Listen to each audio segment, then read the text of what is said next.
What's going on, guys? Sean here, coming to y'all with a quick little video. Just gonna cover a little bit of everything. Nothing too big to talk about, but just a couple things I figured I'd share my thoughts about. Gonna start with Denzel Mims getting released from the Jets. I know he talked a lot of shit about Philly, but you know, maybe giving him a chance isn't the worst idea in the world. Also, looks like Kevin Byard is restructuring his deal. So he's probably off the table. He was someone early on that the Eagles thought they might have a chance at, and I'm pretty sure they probably investigated what it would cost and stuff like that, but they seem like they're happy with their safety room, so no surprises there. You know, same deals are still going with Buda Baker and Isaiah Simmons, a couple other players that, you know, are just being shopped around, but it doesn't really seem like the Eagles have much interest. Dennis Kelly signs a one-year deal with the Eagles, bringing him back, 33 years old. Lots of snaps at right and left tackle, quality snaps. Obviously, he's not going to be a starter at this point, but a great swing tackle. You know, we got a lot of tackle depth now all of a sudden, depending on who wins the guard job. I got some ideas about that as well. So if you guys are new here, please go ahead and like, subscribe, comment down below, talk to me. Did I miss something? Do you want to hear me talk about something? What do you guys think about what's going on? You know, and just because I appreciate the love, I appreciate the comments. So anyway, first we'll start with Mims. He talked a lot of shit about Philly. You know, he ran his mouth a lot about Philly. So bringing him here would really surprise me because, you know, Howie and them, they're not blind to stuff like that. You know, they're doing their due diligence. You know, I don't think they bring back a guy like Dennis Kelly had they not drafted him.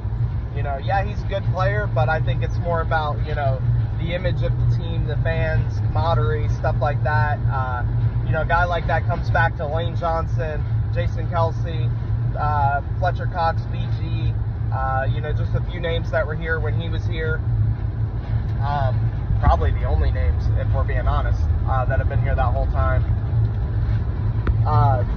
I don't know. I don't think Denzel Mims is coming to Philly. I seen that Dallas and Philly has interest. I expect him to go somewhere like Dallas and rot away.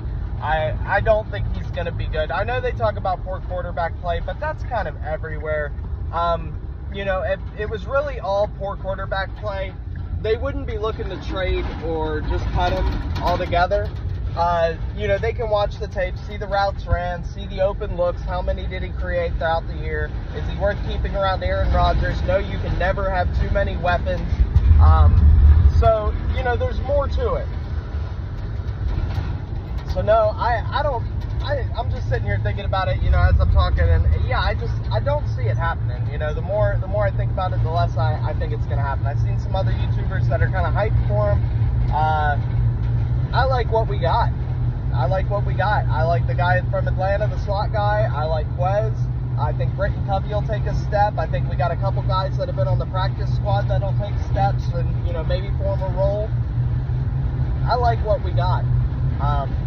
You know, moving on, obviously Kevin Byard being taken off the market. I'm not sad about this. He's at the back end of his career, probably got a couple years left to compete.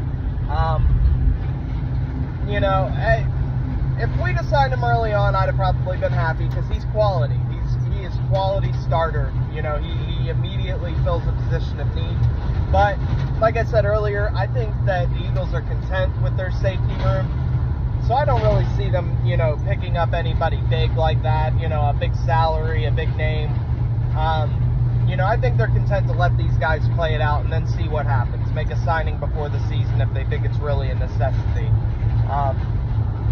You know, we're also talking about Dennis Kelly getting signed on.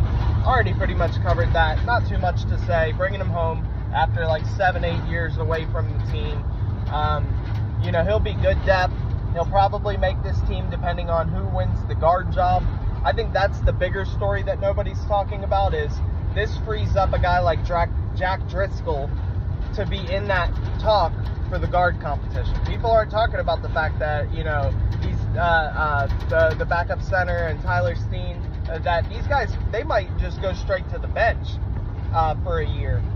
You know, if someone like Jack Driscoll comes in, wants to prove he's worth the contract, I mean, he could be a guy that comes in and surprises everybody. And, you know, I know a lot of people aren't really super high on Jack Driscoll, but if you look at the games played, you know, just watch what he's done in the games that he's been in. The guy's been good. He's definitely quality depth. You know, I'd like to see him get a shot at it too. Nothing against those other guys, but I want a fair competition. I want the best guy at right guard to make this team the best it can possibly be.